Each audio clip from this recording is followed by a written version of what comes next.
放された最弱勇者、ガチャ進化で無双の頂へ。第13話、ダンジョン攻略。ギルドを出たユーマとリーナは、その日の午後、早速ダンジョンへと向かっていた。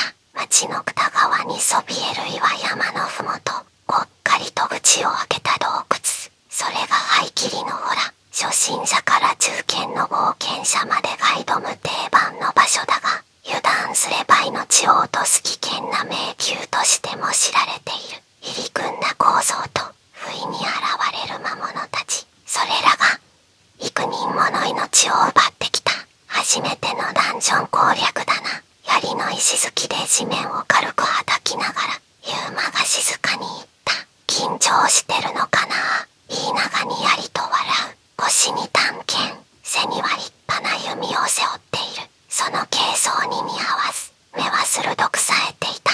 まあね、でも遺跡で死にかけたことを思えばまだ落ち着いてる方かな。ふふ、頼もしいこと言うね。今日は私もちゃんと働くから安心してよ。軽口を交わしながらも二人の足取りは慎重だった。洞窟に足を踏み入れると空気は途端にひんやりと変わる。外の風は届かず、湿り気を帯びた静寂が支配していた。壁面には苔がほのかな光を放ち、細い水流が足元を張っていく。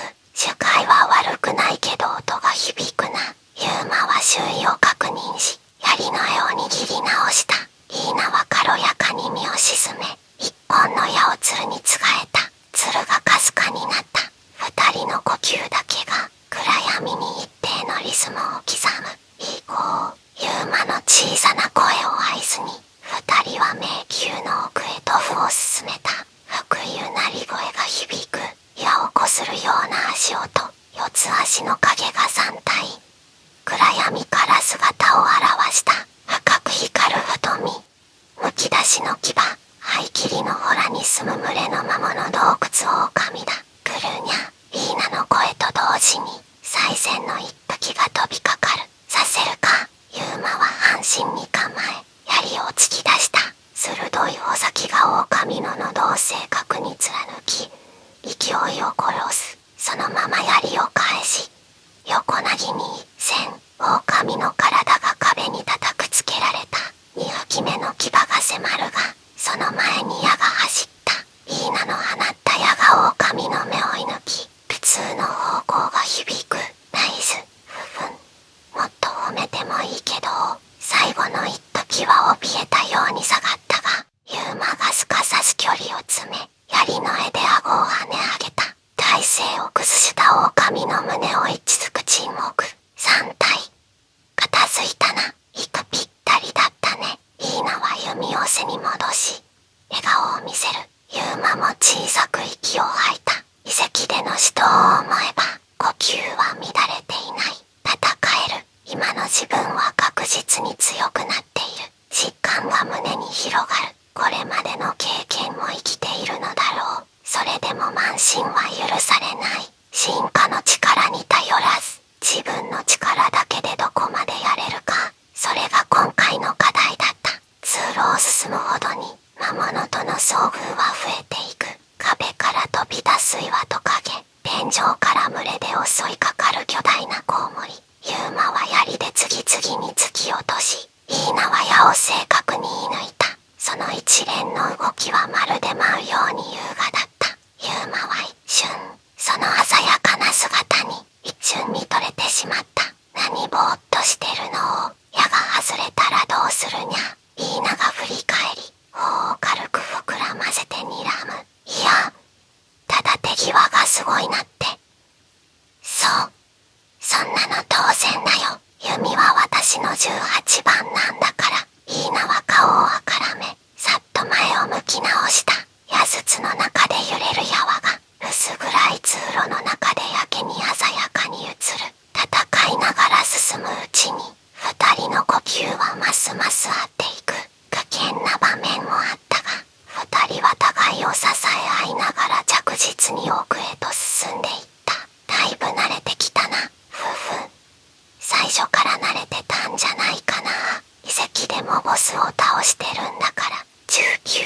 ションくらい楽勝でしょ。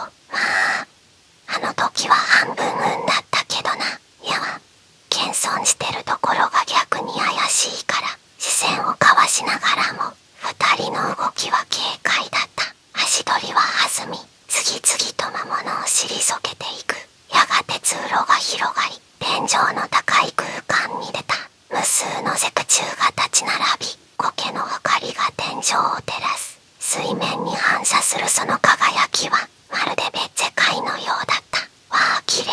イーナが簡単の息を漏らす。ユーマも言葉を失い、ただその光景を見上げた。幻想的だな。ユーマは小さくつぶやき、すぐに警戒の視線を周囲へ巡らせる。こういう場所こそ罠や敵が潜んでる可能性が高いぞ。わかってるもん。でもちょっとくらい見とれても罰は当たらないにゃ。イーナは肩をすくめながらも目の前の神秘的な光景に目を奪われた。ほんの一瞬、戦いを忘れるような穏やかな時間が流れた。あれが重曹の目印だよ。なるほど、ここまでが19か。でもここからはさすがに雰囲気が全然違うな。通路を抜けるとさらに広い空間が待ち構えていた。壁に点々と光る苔がぼんやりとした明かりを放ち、天井の高みまで闇が支配している。空気が重いね。イーナが耳をぷくりと動かし弓を構える。ユーマも湿った地面に足を沈めながら低くつぶやいた。ああ、ここ何か嫌な気配がする。パタリと空気が止まっていた。遠くで水滴の落ちる音だけが響き、二人の呼吸が妙に多く感じられる。短い沈黙が流れる。いいな、この階層を抜けたら終わりにしよう。もう帰るつもり？イーナは少し驚いたように顔を上げたが、すぐにうなずいた。油断は禁物だ。無理して命を落としたらそれで終わりだからな。不慎重なユーマも嫌いじゃないよ。イーナはそう言って微笑み、ユーマも小さく笑みを返した。だがその穏やかな一瞬が最後だった。足元の石畳が悪意悲鳴のような音を立てる。二人が反応するよりも早く床が一気に崩れ落ちた。世界が傾き、重力が一瞬で裏返る。世界が回転し、光と影が混ざり合う。イーナの叫びが遠くで反響した。ユーマ。二人の体は闇の底へと吸い込まれていった。闇の底へと吸い込まれる中、ユーマは反射的にリーナの手をつかみ、落下の衝撃に備えた。幸運。硬い石の床に叩くつけられ、鈍い痛みが全身を走る。湿った空気が肌にまとわりつき、苔の光も薄暗く頼りない。まずい。重曹よりずっと深い階層だ。ユーマの声に緊張が走る。漂う魔力の圧が肌を刺すように重い。うわ、完全に落とし穴トラップにゃ。上には戻れそうにないよ。イーナが顔をしかめながら弓を構えて吹き絞った。周囲に漂う魔物の気配がこれまでとは比べ物にならないほどの密だった。壁の影がぬるりと揺らぎ、細長い黒い影が床に伸びる。次の瞬間、獣のような四足の魔物が姿を現した。人面を思わせる歪んだ顔にギラつく目、闇をまとった獣影食い。いたぞ。ユーマが踏み込み、槍を突き出す。鋭い一撃が影食いの胸を貫いた。やった。イーナが歓声を上げた。だが次の瞬間、ユーマの目が見開かれる。倒れたはずの影食いの体が闇の粒子となって広がり、壁や床の影に染み込んでいく。ゾワイ、冷たい気配が背後から立ち上がった。増えてる。イーナの叫びに振り向くと、左右の壁から2体、影食いが這い出してきていた。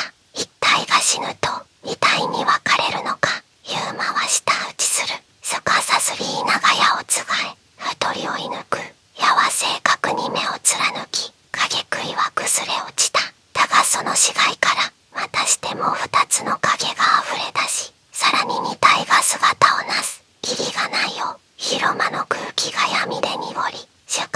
じわりと霞む。数はどんどん増え、やがて10体を超えた。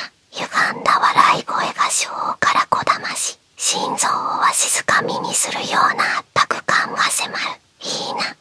背中を預けろ。ユーマは皇太子。いいなと背中合わせになる。槍が振るわれるたびに一体が貫かれるが、すぐに二体へと増殖する。いいなの矢も次々と敵をうがつが、まるで水をすくうように数は減らない。このままじゃ押しつぶされる。影食いたちが一斉にうごめき、獲物を仕留めるべく飛びかかってくる。